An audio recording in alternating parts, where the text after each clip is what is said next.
мына могу жерде 15-17 баш аягы эл ынтымагынын балдары жатат. 15 баары тең айылдан келген фермер,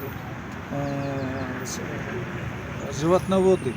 Мына ошолор өзүнүн коюнун козусун сатып, кулундарын сатып, мына жазгы мына аз күндө жаз башталат. Ошолорун сатып, ошолорго уругун алып, уругун сээп, ошолордун баары иштеген балдар.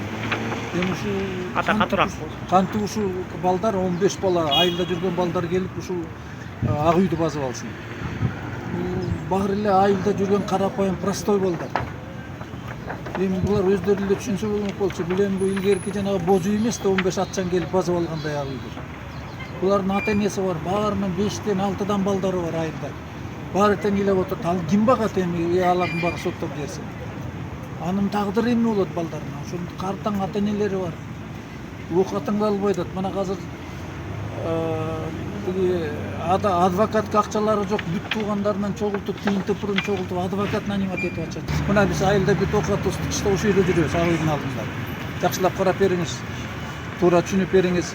Мен Бакыт Жетиген карындашы болом деп турам. Ушул Бакыт Жетиген эле жалоо жабуу менен эле камакка камап коюшту. Эми агамды мен мактабай эле коеюн.